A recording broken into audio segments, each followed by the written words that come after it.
سلام كبرات تخاتلت ليلو تي في كما يصنيحكم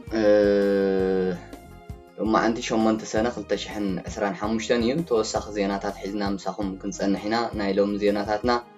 اب امريكا بلعل سدتنياتات اغاطيمو زلون متقعت طيت حصي بريزيدنت كولومبيان وعلو اخيبا ببعل ጌታቸው ረዳ ዝተመስረተ ናይ ውድብ ስምረት ዝምልከት ከምኡን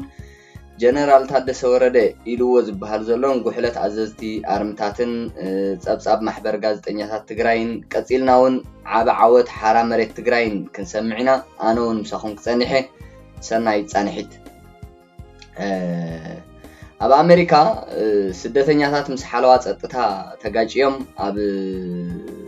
عغرغريم ዝርከቡ اب امريكا انصار وطن مسጓጉ سدتنياتات ዝካየድ ዘሎ ተቃውሞታት نخالعي معلتو قصيلو وعيلو تي اب غزات كاليفورنيا ختما لوس انجلوس زكايت زلو تقاومو بفلاي لاتيناويان ببزحي اب زنبرلو باراماونت استبحل خبابي تمال قدام زجمره مخاني يزغلط زلو نبرتي مسرحتنياتات فيدرال اخبرت حقي ايميغريشنن غمرخن مغيጫوم صعيبو تقاومتن مبتان زنب عغازان غازن بترن اب تكبار كمزو على تغليصلو نزي صعيبو بريزيدنت امريكا دونالد ترامب مس سندات زيبلوم سدتنياتات نمقطام 2000 حلوتي صطتا اوافيرلو اب سومن اب لوس انجلوس فيدرال اخبرت حقي ايميغريشنن غمرخن بزكايدوم سرحيتات 118 سبات اب قيدات يوم كابزيوم تم 44 بعرب استتحز خوينهم ام حدار كاليفورنيان زي غافين نيوسوم زبحال نتزمته ጭካነ خبل كونين ولو بترامب استوكل ግን لوس انجلوس وحس نغبرالنا خنت هدادو اينات خنتات كبل نمعكن زينا فوكس نيوز غليصلو تاب كبابي تخبابي بدحرو ازيو هاديو كانت خونه امونغو تقاومتن اخبرت حقنغن حجون ግጭት ያጋጥማሉ ፖሊስ ከተማ ሎስ አንጀለስ አብነብሶ ከፍ ሂደት ደቃይቅ ዘንብዕ ጋዝን ብምትኳስ ተቃውምትን ምብታን ናጻዓረ ይርከባሉ ማለት እዩ نخوت زفرح سدتنياتات اب وشت تكالات نقد تعاصيوم كم زلو نبرتن سلفنياتاتن يغلصيوم نبرت اتي باراماونت استبهل خبابي لعلي 80 ميتاويت مبقولم لاتينيو كاب وايت هاوس زوزه غازيطاو مغلص خم زحبره دما ابز حلفه معلتات عمص غجلتات اب لعلي مسرتاو سرحيتات مسغاغ زكايدو زنبره حلفتي اخبرت حق ايميغريشنن غمرخون مدقعت فصيمون كبليم ويكا خبلي زغلصو ديمقراط مرحت كاليفورنيا زيغاتاتهم كم زي تخالاخلو زو قسات مغلصي سلازي دما يو بريزيدنت ترامب نتي كبالاشو استفقدلو حقي البونت نمفتح 2000 حجراو حلوتي زوافر بريزيدنتاو مذكر فري مخبل تقيسلو اتخونتات بول كن مكتال نابلوس انجلوس توغعزي هومان بوغنو نهاجراو حلوا خنجمرينا سرحنا كنقصلينا يللو نزخونه يكون عمت وي اب ولقاو نبرت نزبصح غدات زيرو تصاورنت كهلو مخانونا تنقيقلو مختل دايركتور اف بي اي دان بونغينو دما اب اكس هاب زرقو صحف نسخاتكم هوكت انت مصيخم نحنا دما مقح خنمصينا حقن سرعتن كسعريو بمبال نتم سلفنياتات تنقيقلو اما حدار كاليفورنيا جن لوم سنبت ابزهابو غبره ملسي منግስት ፌደራል 2000 ወታደራት ነሙፋር ዝወሰደ ስጉምቲ ወጥር ዘጋድ ጥራይሎ ትራምፕ አብ ትሩዝ ሶሻል መድረኹ ከም ዝገለጸ ድማ አኽበርት ሕጊ ስሩሑን ክሰርሑን ተዘይኪሎም ሽዑ ፌደራል መንግስት ጣልቃአትዩ ነጸገም ክፈትሖ ይኽብል ነታ አማሓዳር መልሲ ይብልሎ በኻልእ ተወሳኺ ዜና ድማ بريزيدنت كولومبيا كخون تسفا زنبرو حصي اب غسغاس اب رؤسو بطي تهاريملو بريزيدنت كولومبيا كخون عاب تسفا تنبير وصنحه حصي تواداداري اب وان غسغاس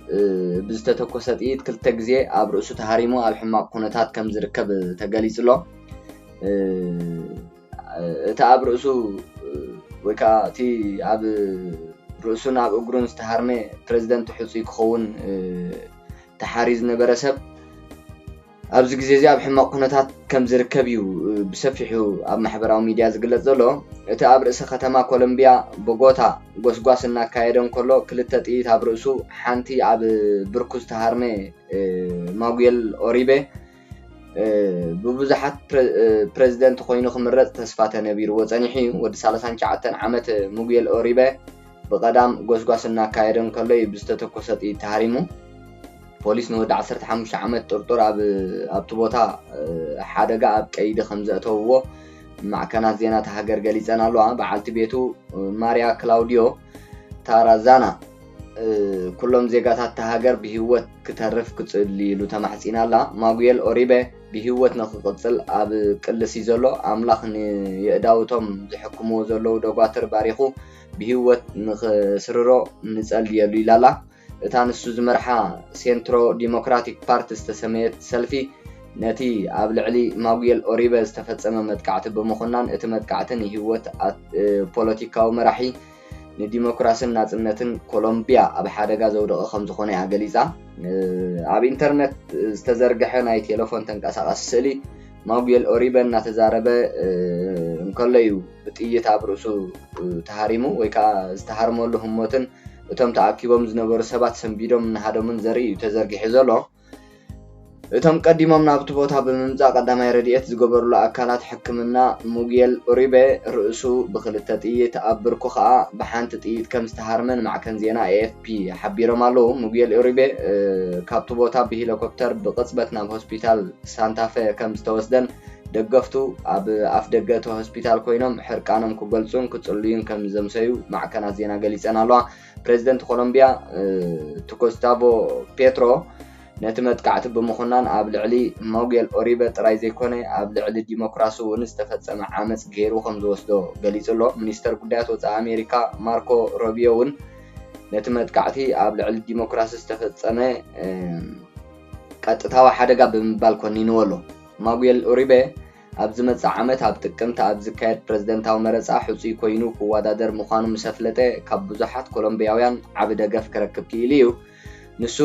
ካብ ሓንቲ ኣብ ኮሎምቢያ ፖለቲካ ፍልጥ ዝኾነ ስድራ ቤት ዝተወልደ ኮይኑ ኣቦኡ ከዓ ሓደ ካብ መስረቲ ሊበራላዊ ሰልፊ ኮይኑ ኣቦ ወንበር ማሕበር ሰራሕተኛታት ኮሎምቢያን ፍሉጥ ነጋዳይን ነይሩ ኣዲኡ ዲያና ተርባይ እውን ውሪቲ ኮሎምቢያዊት ጋዜጠኛ ኣዲኡ ኣብ 1991 ብፓውሎ ስካባር ዝምርሑ ጉጅለ ዘይሕጋውያን ኣሰጋገርቲ ዕፀ ፋርስ ጅሆም ዝሓዝዋ ንሓራ ንምውፃእ ኣብ ዝተገብረ ስርሒት እያ ተቐቲላ ብኻልእ ተወሳኺ ዜና ድማ ዲሞክራሲያዊ ስምረት ትግራይ ስምረት ከሳልጦ ዝወዓለ ፈላማይ ኣኼባ ኣመራርሓ ዞባታት ብዓወት ተዛዚሙሎ እዚ ዲሞክራሲያዊ ስምረት ዝበሃል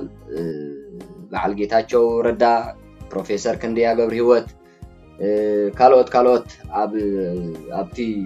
ዝፈረሰ ህወሓት ዝነበሩ እዮም መስረቱ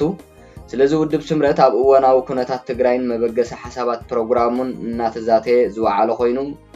ኣብቶም ኣጀንዳታት ሙሉእ ምርድዳእ ተበፂሑ ከም ዘሎ ዝግለጽ ዘሎ ቀጸልቲ ኣንፈታት ብምንጻር ናብ ስራሕ ዝተዋፈረ መሪሕነት ውድብ ስምረት ኣብ ዝሓፀረ እዋን መሰረታዊ ለውጢ ንምምጻእ ምስ ኩሎም ደለይቲ ለውጢ ሓይልታት ትግራይ ብሓባር ንምስራሕ ድሉ ምዃኑ ብምግላጽ ኣብ መወዳእታ ኣብ ትግራይ ዘሎ ሕማቅ ኩነታት ብመሰረቱ ብምቕያር ጸገም ህዝቢ ትግራይ ንምፍታሕ ዝኽእል ኣወፋፍራን ኣጠቃቅማ ኩሎም ዓቕምታት ትግራይን ዝምልከት መበገሲ ሓሳብ ቀሪቡ ምይይጥ ክግበረሉ ተባሂሉ ነይሩ ኣብ ዝቕጽል ካልእ ዜናና እውን ኣብ ሳልስቲ ጀነራል ታደሰ ወረደ ታሪክ ሰሪሕሎ እናተባህለ ብዙሓት ሰባት ይውረየሉ ኣነ ጀነራል ታደሰ ወረደ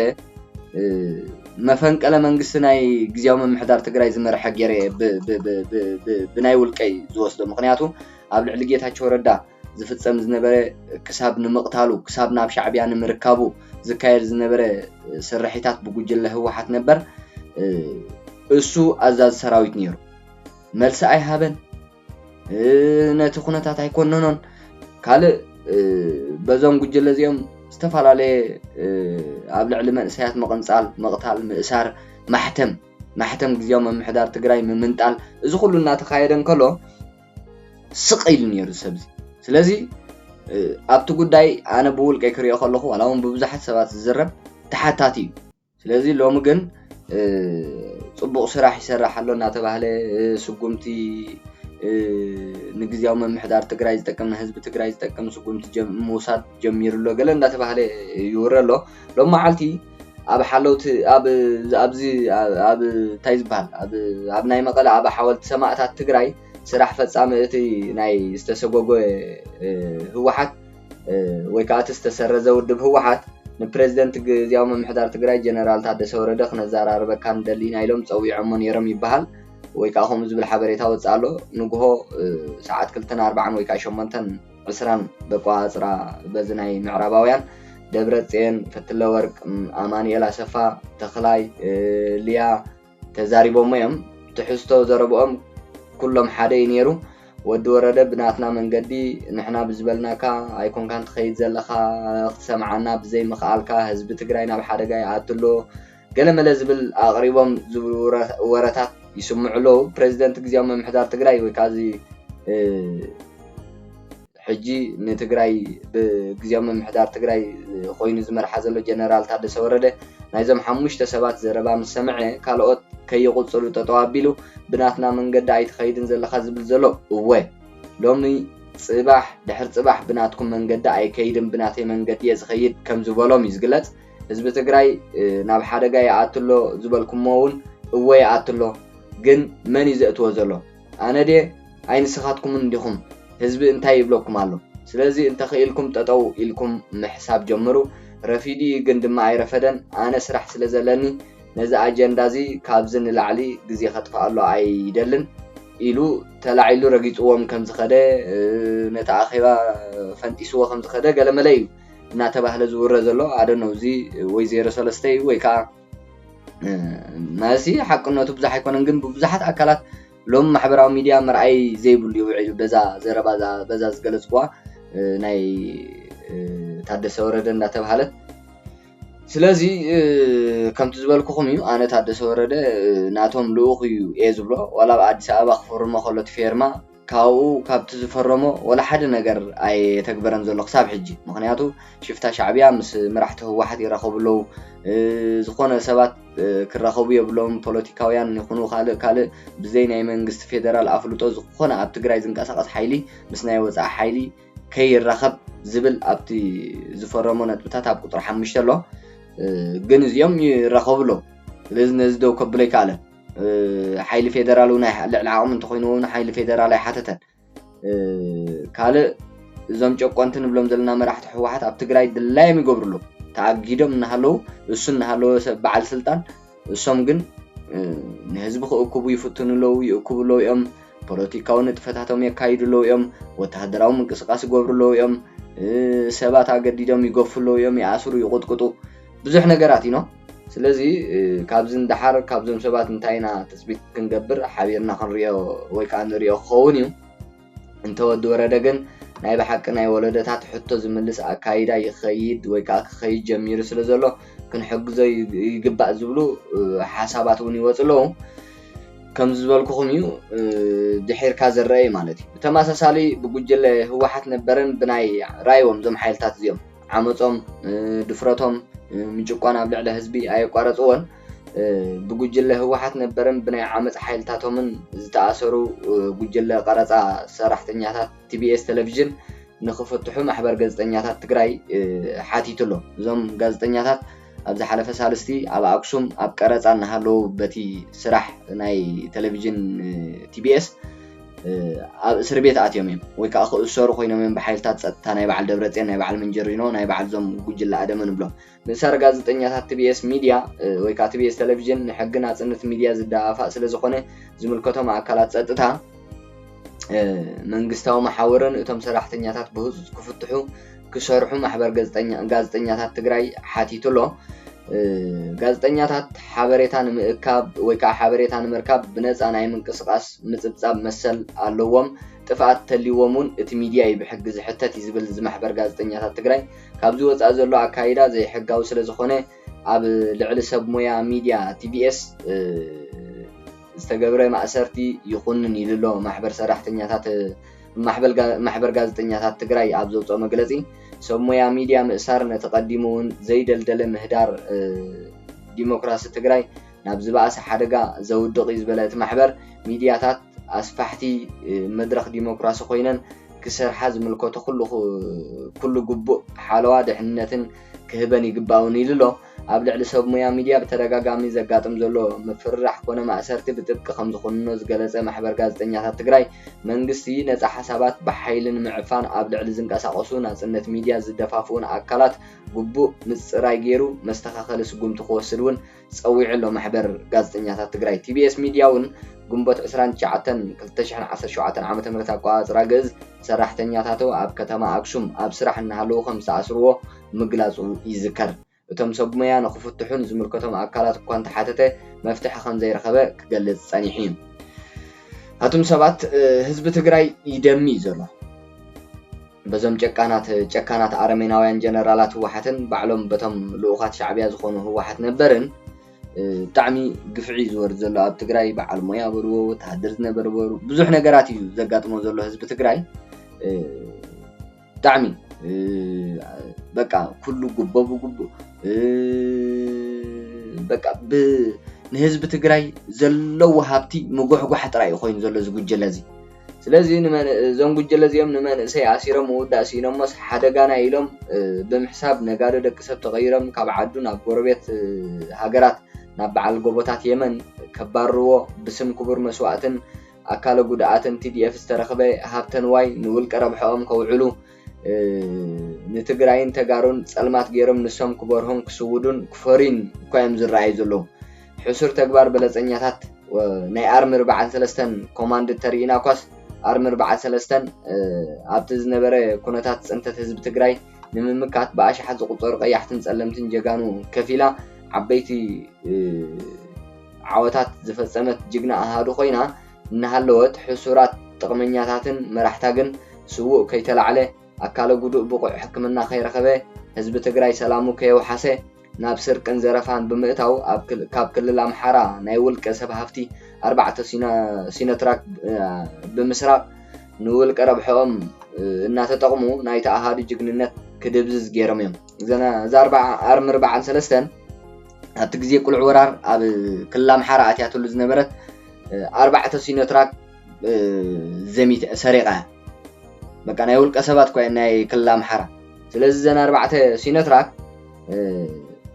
ኣብዚ ግዜ እዚ በቃ እዚ ጆን መዲድ ዝበሃል ዘለዋ ጉጅለ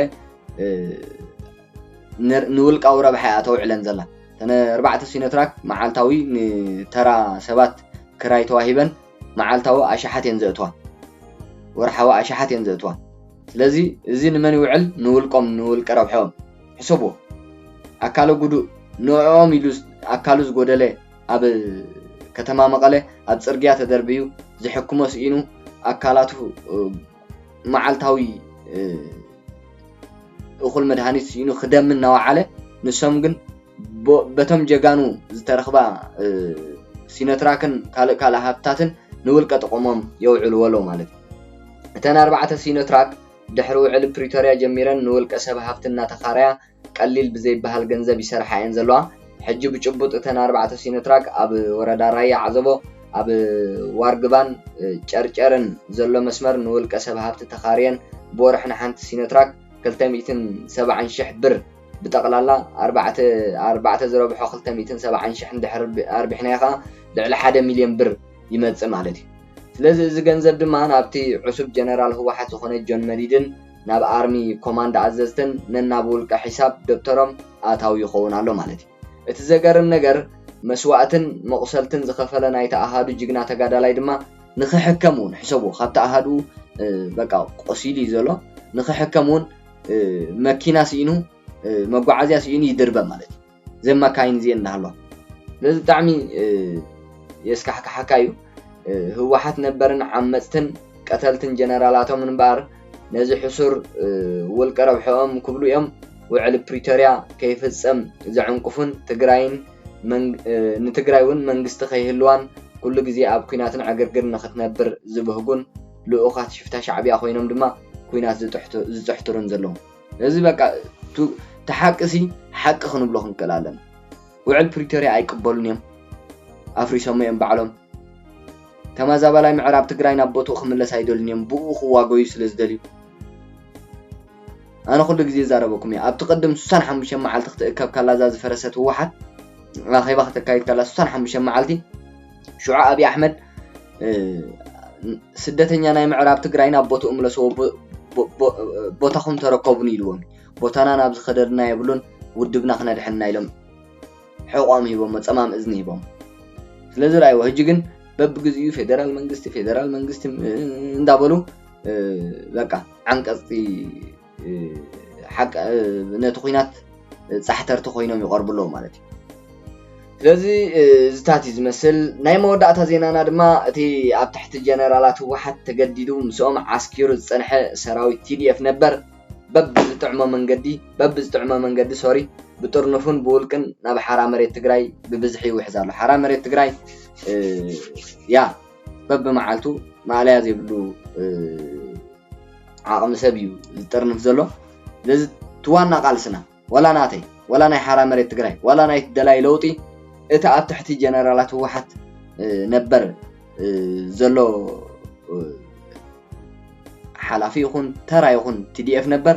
نسو نبسو خدحنا لزخل منقد مفتان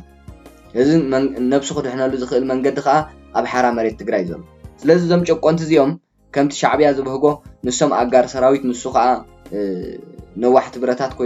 كوينات قبل على إثيوبيا خلعو تجري من نهار خوينات جبروا زي كونه طرحهم كتر في زلو بزي سراويت لازم نعطي علامة زيها زود بزي سراويت بزي وتهدر بعدو تعرفوا زكالا خلولو سينو بعلو إيدو زهبلو ويكا ناب حق زقربلو ويكا سلطانو زبقعلو بزي كوينات حزب تግራይ كحت بلت إيد كي سمعه لذي زيا قدامي تقالسناتيا ناي حرام مريت قالسيا ناي دلاي لوطي قالسيا لذا أب سالست ترايكا بشحات زغصر كاب مبزحتين أرمتات ناي جنرالات واحد نبر ناب حرام مريت تግራይ كم زاتون مفلات تخايلو حجي كاب كم زارمي كندز زخون كاب كم السوتي بقى لهم بزحي حوسوس يلو بقى مع عالتاوي زينتهم او نتعاقم سب سرعن زقبلون دعل عامهم كينو مال بشحات زقصر يلومي غغديفون نزم عملت جنرالات ناي هوحت نبر غغديفون ممسعدكم ناب حرام مريت تግራይ زسلف زلو حرام مريت تግራይ لومي بصوار بلو بلوجستيك كل نجارات ناي وتهدراو تحستات بلو بعقم سب بلو عقيل زلو جنبار ابلع لجنبار زمسرت زلو تحرام مريت تግራይ قداماي جنبار كالاي جنبار سالساي እንዳበለ ማለት እዩ إذا حدا جنبار ما عليه زي بالعقم يزون ننزل سلازي حرام مريت تግራይ بتي كاب كلهم حجزتن دقفتن ويكا دقفت قالس حزب تግራይን زرخبو لوجستيكاو قرباتن كاب ارمتات جنرالات هوحت ممسعدقو ناب حرام مريت تግራይ زمت زلو ب10 شحات زقصر عقم سراويتن اخول وتهدراو قمنا ونينو سراويتو امازينو وتهدراو لوجستيكاتو اب صفتن بقعتن أبزل عليه زركب سراويت حرام مريت تግራይ لو مدحر أخور وتهدراو سلطنا زمت أن ملأخت يزم بالكم زلخ نعي أقال حيو أب channel كايلو أقال حالنا يلو زتلا أخن ملأختي أنا نباخم زقرب زلخ سلازي سراويت حرام مريت تግራይ لومي دحر أخور وتهدراو سلطنا أبستفعله سلياو نتفتات توافيرو مس حزبون ناتراخبه ندحنت حزب تግራይን نمدمساس ጨቆንት መራሕته واحد نبرن اتسقم تقوسدو استصنع متقعتن من فصام زخولو اخول بقعتن حيلن ونينو اب تطنقق كوينو يصبلو لوم مقبل حدشت ابالات TDF نبر اب حرام مريت تግራይ نتوم اب حرام مريت زلو ممحدار حيل سب عرفت زيهب جنكا عب عوت استملؤ صعق وتهدراون حزباون سراح كوينوم يركب بفلاي ابز حج غزي اتخاب استفعلاليا ارمتات ناي جنرالات هوحت ناب حرام مريت تግራይ زمت زلو TDF نبر مستبزحنا بحرام مريت تግራይ موحد صعيبو حرام مريت تግራይ ناب استفعلاليا عبيت جنبارات كسفح يجبر كم زلو ليدا TV حبريتانا زرغاغص كم زبلكم بقى تعامتات بزح زلو كام مبزح ناي تعامتات استبغسه خا استفعلاليا جنبارات تفديرنا الله بحرام مريت تግራይ قداماي جنبار كالاي جنبار سالساي جنبار እንዳበለ ማለት فرقت جنباراتون ريهم يخم جنرال ودا أنترو ناب حرامرة تجري أتيو كم راح تحيل علي أبزر خبر لجزء قدامي جنبار كلا جنبار نبله نتون جنبارات يرخبهم نيرو إزي كابز حستل على بجنبارات درجة يقيم زول حرامرة تجري سلذا حرامرة تجري فتح حزب تجري زرقا قتلو أب تجري زلو لو شعبية زخونة جواني شفتها واحد نبر كاب قص مريت تجري زمزح أقول له عدل فتير سلزلو تسترف أب تحت الجنرالات هو واحد زركب جينا نفسه زي رحنا أبال TDF نبر نفسه خدحن كاب زبعنيا شعبيان زودقو هو واحد نبرن كوينو كنت مت كمومات سدرابيتون كاب زحزن ويكاب زختن هوتون كاب زسئن نخنبرن نفسه خدحنن ناب حرامرة تجري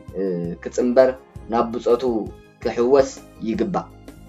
إذا تفاعتو زي آخر جوقانه هو واحد نبر كاب شفتا شعبيا زتوهبو لأختون مفتسام أبي إثيوبيا كينات نمولعن تجري من نهاريا كينات نمجبارن استفعلالي نخينات زعدن من قصقاسات كجبرن كاب استفعلالي بوتات تجري من أسيات أجديد بمجفاف حدش توتهدرات كسلتن أجديدو خعلمن ناي كينات من قصقاسات كجبر يرالو